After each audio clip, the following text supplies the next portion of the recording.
Hello student, welcome to Equator academy Dehradun. और हम लोग फिर जो है इस वीडियो के थ्रू एक टॉपिक पे बात करेंगे, वो है आपका फंडामेंटल राइट्स।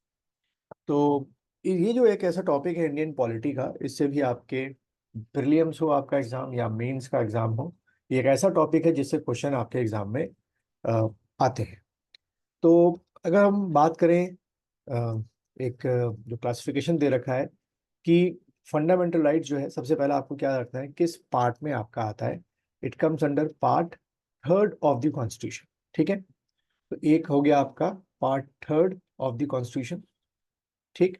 देन दूसरा फैक्ट क्या है कि article from starting from where and ended from where. तो आपका फंडामेंटल राइट्स जो है वो आर्टिकल 12 से शुरू करते हुए आपके आर्टिकल 35 तक क्या आते हैं, फंडामेंटल राइट्स आपके आते हैं। ठीक है, दो चीजें आपको ध्यान में रखनी है। फिर फर्दर इसका जो क्लासिफिकेशन किया गया है कि fundamental rights divided into what you can say 6 सब कैटेगरीज। सबसे पहला जो है वो है आपका राइट टू इक्वालिटी। ठीक है, ये आपका आर्टिकल 14 से 18 तक जो है, इसमें सारी जो इक्वालिटी को लेकर बातें लिखी हुई हैं, जैसे कि इक्वालिटी बिफोर लॉ हो गया, इक्वल अपॉर्चुनिटीज आपका हो गया। ठीक है, 17 में आपका अनटचबिलिटी हो गया, रिमूवल ऑफ अनटचबिलिटी हो गया, 18 में जो है किसी भी तरीके के टाइटल्स आपके हो गए वो कोई अडॉप्ट नहीं करेगा, सब क्या होंगे, सोशल या पब्लिक लाइफ में क्या होंगे, आपके इक्वल होंगे। ठीक है। देन सेकेंड आपका है राइट टू फ्रीडम। आपको याद रखना है ये आर्टिकल 19 से 22 तक आपका आता है। Then right against exploitation article 23 से लेकर 24 तक आपका आता है। Then right to freedom of religion 25 से 28 तक आपका आता है। यहाँ पे एस्पिरेंट्स ध्यान रखना है कि इसके सब पार्ट्स भी हैं जिनको हम लोग पढ़ते हैं बाद में मीन्स के पॉइंट ऑफ व्यू से। देन आपका कल्चरल एंड एजुकेशनल राइट जो है 29 से 30 आता है। और रेमेडीज जो है आपकी, जो आपकी क्या है, 5 आपकी रेमेडीज हैं। Habeas corpus, mandamus, quo warranto, prohibition, certiorari, जो कि Supreme Court under the article 32 and High Court under the article 2 to 6 जो है इशू कर सकता है। ठीक है बच्चों, तो ये एक पहला एक आपका एमसीक्यू क्वेश्चन है जो इस वाले पार्ट से आपका मोस्ट प्रोबली जो है मैच द फॉलोइंग केसेस से आपका एग्जाम में आता है। अब अगर हम कुछ और इनकी बात करें, कुछ फैक्ट्स की बात करें कि ओरिजिनली जो थे आपके, क्या थे, 7 फंडामेंटल राइट्स है। ठीक है, तो इसको आप लोग लिखते जाओ। ओरिजिनली ओरिजिनली कितने फंडामेंटल राइट्स थे, 7 फंडामेंटल राइट्स थे। ठीक है, पहला पॉइंट तो ये हो गया। तो एक क्वेश्चन ये बन जाएगा कि ओरिजिनली कितने फंडामेंटल राइट्स थे, तो आपके 7 जो है वो आपके फंडामेंटल राइट्स थे। ठीक। बट लेटर ऑन क्या किया गया, बाय 44th अमेंडमेंट, ठीक है, जो कि 1978 में हुआ। ठीक है, बाय 44th अमेंडमेंट 1978, जो सेवेंथ आपका फंडामेंटल राइट था, यानी कि राइट टू प्रॉपर्टी। ठीक है, right to property, right to property, इसको रिप्लेस कर दिया गया। एंड इसको कहाँ लेके चले गए, इसको शिफ्ट कर दिया गया अंडर द आर्टिकल 300A। ठीक है, और अगर पूछेगा पार्ट कौन सा, तो पार्ट आपका हो गया क्या, 12। ठीक है, तो ये आपका एक पॉइंट ऐसा हो गया जिससे आपके एमसीक्यू क्वेश्चन बन सकते हैं कि after amendment by the 44th amendment 1978, right of property को कहाँ रखा गया है, तो आर्टिकल 300A। और अगर पार्ट पूछेगा तो पार्ट 12 जो है वो आप टिक करके आए। तो यहाँ पे जो हम अमेंडमेंट करते हैं अपने कॉन्स्टिट्यूशन में, वो किस आर्टिकल के अंडर में करते हैं, तो वो आपका आर्टिकल है आर्टिकल 368 के अंडर में हम लोग क्या करते हैं, अमेंडमेंट करते हैं। ठीक है, एक ये हमारे फैक्ट हो गया जो आपको याद रखने होते हैं। नाउ अगर हम अगले पॉइंट्स की बात करें कि fundamental rights are what, are the idea of political democracy. FR जो है, ये थोड़ी सी फिलोसफिकल लैंग्वेज ध्यान रखनी है। एफआर जो है एक्चुअली क्या है, are the idea, idea of, idea of political, political democracy. ठीक है, कई बार एग्जाम में आपके एमसीक्यू में स्टेटमेंट दे सकते हैं कि which of the following is true about the fundamental rights. तो ट्रू क्या है कि भाई ये पॉलिटिकल डेमोक्रेसी को फंडामेंटल राइट्स क्या करते हैं, रिप्रेजेंट करते हैं। ठीक है, ये आपको एक ध्यान में रखना है, they represent the political democracy. Now next की बात करें कि सेकंड थिंग क्या है एफआर के बारे में, यानी कि फंडामेंटल राइट्स के बारे में।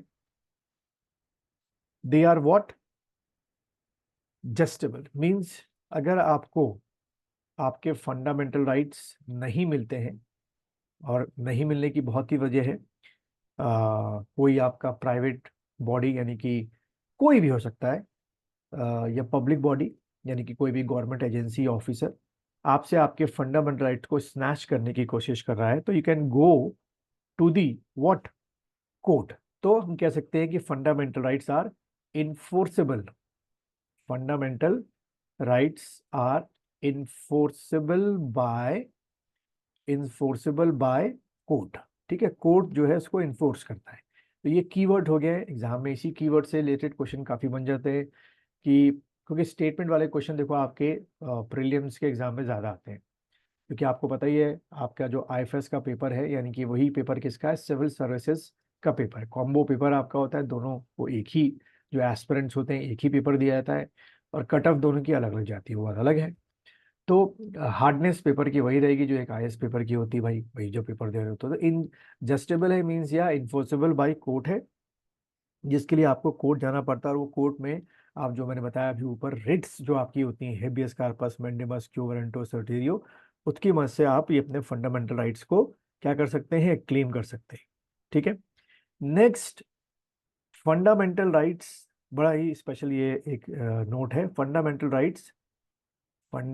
राइट्स आर नॉट, अंडरलाइन कर देना, are not absolute, are not absolute. ठीक है, यानी कि जरूरी नहीं कि आपको हर कंडीशन में फंडामेंटल राइट्स मिले।